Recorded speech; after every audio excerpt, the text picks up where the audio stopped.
Ngasi numida wairam phongkhiba pause singdagi maru oiba pau khara khangatsaraga miyamda khudo tamjage. February 16 phaobagi mamangda Anouba leinga ama semgani haibagi ingit pirakpadagi MLA ayamba Delhi da paisinakre. Manipurda thamliba President rule ase February 16 da sahi ama mapumparagani. Masigi mangoinuna Manipurda popular government ama semnabagidamak Manipurgi BJP amadi party asiga satminariba MLA sing Delhi da sungsoi soituna lakadavani haina BJP ge center gi lusingba singna khangalakpadagi ngasi BJP amadi party asiga satminariba NPF amadi NPP gi MLA sing Delhi da paisinakhre haire Manipur gi apunba assembly seat masing asi humpu leiriba asigi manungda MLA amma lekhidavadagi seat yankai mapan khakta mangai haure seat yankai mapol asigi manungda Congress ki MLA manga khaidokraga BJP amasung makhoiga satminariba political party singi MLA punna MLA yankai mari leire masigi manungda Kuki MLA tara yauriba asisu center gi lusingba singna hayeng phaobagi manungda Delhi da sanglakadavani haina kausilakhiba asina maram oiduna Kuki gi MLA singsu Delhi da paisinakhre haire adubo BJP gi MLA singa punna leiminavade hauju phawba leitre haire pausi asina phangba paugi matung inade Manipur gi MLA yankai mari asina Delhi da thunglaba matungda hayeng Union Home Minister Amesana chia lauduna mifam ama pangthokani haiba tare mifam aduda Union Home Minister gi makedigi Manipur gi BJP gi MLA amasung masiga satminariba atai political party gi MLA sing amato oinam punsinau haiba wafam thanggodori loinuna amato oinam punsinaraba matungda Anouba sarakar ase February 16 gi mamangda semnaba hotnakani haibagi wafamsu phongdokkani haiba tare pau asina hai naungno semgadoriba Anouba leinga asigi lusingba chief minister kanana oigani haibadudi BJP gi center gi lusingba singna lepkani maduna BJP gi center gi lusingba singna Anouba leinga asigi chief minister oina khalakpa meoi aduda BJP gi MLA sing amadi BJP ga satminariba political party singi MLA singna amato oina sawakadavani haiba akanba wafam thamlakadori haiba tare amaromda pause asina phangba paugi source amagi matung inade hauji Anouba leinga amma semgadoriba asida chief minister oiba pamba MLA marigi mathakta semsaduna leire haibagi pausu BJP center gi lusingba singna khangba ngamle haire aduba Anouba leinga asiki chief minister oigadoriba meoi adude karigomba senja thumja amadi atai hiram amatada ka hena senadaba meoi oina khangani loinina nupigi wathokta hana senakhiba BJP da yaudringai matamda Congress party da yauringai da BJP amadi RSS bu hunduna ngangkhiba meoi amadi maram chadana khatna jainabagi thabakta chenavani haina ngangnakhiba leiba meoi singdadi chief minister gi famasi sunglan lan thokloi haiba center gi lusingwa singi achepa phire ama hanadagi hongna lauduna leire haiba sutare maram aduna Anouba leinga ama semlakani haina thajanariba asigi lusingba chief minister adu kanabu khalakadagi haibagi chap chaba paudi phangba ngamdre lonina center na chief minister oinabagi khalakpa meoi aduda BJP gi MLA sing amadi makhoiga satminariba political party singi MLA sing na amato oina sawalakadra haibadudi hauju phawba khangba ngamdana leire haire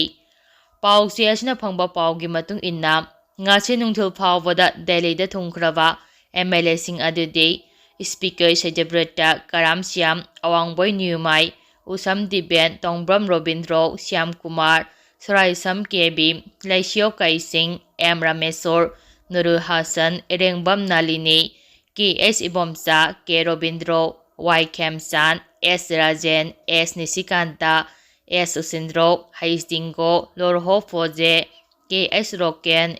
J Pamai S Premchandra S Rajen P Brojen Dr. Y Radesham KS Joy Kisan RK Imo TS Radesham Govindas Konthokjam Dinganglung Pamai J Kumosha S Biren TS Biswajit Khasim Basum Singbani Haire Amaramda ꯍꯥꯟꯅꯗꯒꯤ ꯍꯧꯅ MLA ꯈꯔ ꯑꯃꯁꯨ ꯗꯦꯜꯂꯤꯗ ꯊꯨꯡꯅ ꯂꯩꯔꯦ꯫ ꯃꯁꯤꯗ ꯅꯠꯇꯅ ꯒꯨꯋꯥꯍꯥꯇꯤꯗ ꯂꯩꯔꯝꯕ MLA ꯈꯔꯁꯨ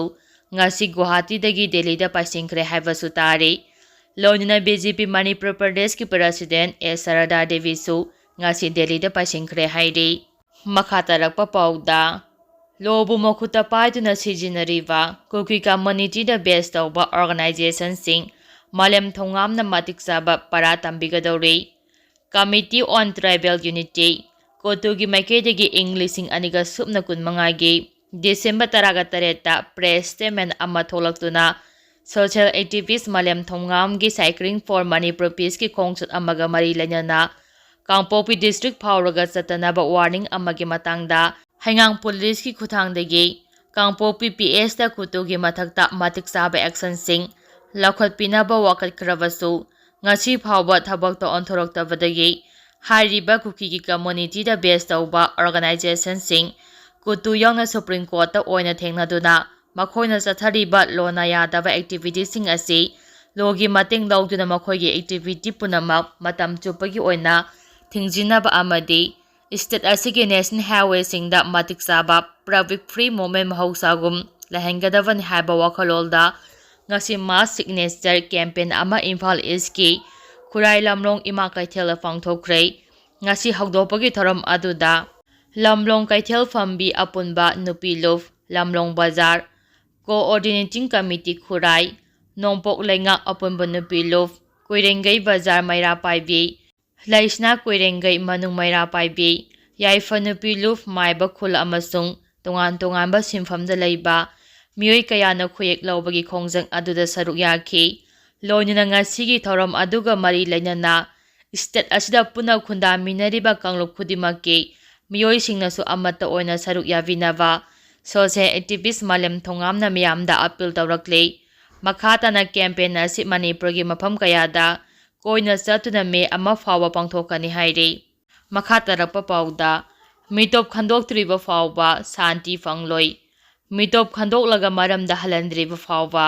ꯂꯝꯗꯝ ꯑꯁꯤꯗ ꯇꯪꯗꯨ ꯂꯩꯇꯥꯕ ꯄꯨꯔꯛꯄ ꯉꯝꯂꯣꯏ ꯍꯥꯏꯅ ꯃꯩꯇꯩ ꯂꯤꯄꯨꯜꯒꯤ ꯂꯨꯆꯤꯡꯄꯨꯔꯦꯜ ꯍꯩꯁꯅꯥꯝ ꯁꯤꯂꯟ ꯃꯉꯥꯡꯅ ꯄꯥꯎꯃꯤꯁꯤꯡꯗ ꯐꯣꯡꯗꯣꯛꯈ꯭ꯔꯦ꯫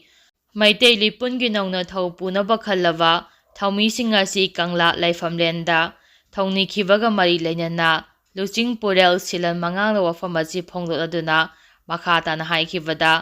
ꯂꯣꯒꯤ ꯋꯥꯡꯕꯗ ꯃꯄꯥꯟ ꯂꯝꯗꯒꯤ ꯆꯪꯂꯛꯄ ꯃꯤ ꯃꯁꯤꯡ ꯀꯥ ꯍꯦꯟꯅ ꯋꯥꯡꯈꯠꯂꯛꯄꯗꯒꯤ ꯉꯁꯤ ꯑꯩꯈꯣꯏꯅ ꯈꯨꯗꯣꯡꯊꯤꯕꯁꯤꯡ ꯑꯁꯤ ꯃꯥꯌꯣꯛꯅꯔꯤꯕꯅꯤ꯫ ꯍꯧꯖꯤꯛ ꯂꯩꯉꯥꯛ ꯁꯦꯝꯅꯕ ꯀꯟꯅ ꯂꯥꯡꯅꯔꯤꯕ ꯑꯁꯤꯅ ꯆꯨꯝꯗꯨꯅ ꯀꯔꯤꯒꯨꯝꯕ ꯑꯅꯧꯕ ꯂꯨꯆꯤꯡꯕ ꯑꯃ ꯂꯥꯛꯂꯕꯗꯤ ꯂꯨꯆꯤꯡꯕ ꯑꯗꯨ NRC ꯆꯠꯅꯍꯟꯗꯨꯅ ꯃꯤꯇꯣꯞ ꯈꯟꯗꯣꯛꯄ ꯉꯝꯕ, ꯔꯤꯖꯥꯔꯚ ꯐꯣꯔꯁꯀꯤ ꯂꯝ ꯈꯣꯞꯆꯤꯟꯕꯁꯤꯡ ꯇꯛꯊꯣꯛꯄ ꯉꯝꯕ, ꯋꯥꯔꯣꯜ ꯑꯣꯟ ꯗ꯭ꯔꯒ ꯃꯄꯨꯡ ꯐꯥꯅ ꯆꯠꯊꯕ ꯉꯝꯕ ꯑꯃꯁꯨꯡ ꯌꯦꯜꯍꯧꯃꯤ ꯄꯨꯝꯅꯃꯛ ꯅꯨꯡꯁꯤ ꯆꯥꯟꯅꯅ ꯂꯩꯃꯤꯟꯅꯕ ꯉꯝꯕ ꯂꯨꯞ ꯑꯃ ꯄꯥꯝꯃꯤ ꯍꯥꯏꯈꯤ꯫ ꯉꯁꯤꯒꯤ ꯊꯧꯔꯝ ꯑꯗꯨꯗ ꯃꯩꯇꯩ ꯂꯤꯄꯨꯜꯒꯤ ꯊꯧꯃꯤ 200 ꯍꯦꯟꯕꯅ ꯁꯔꯨꯛ ꯌꯥꯈꯤ꯫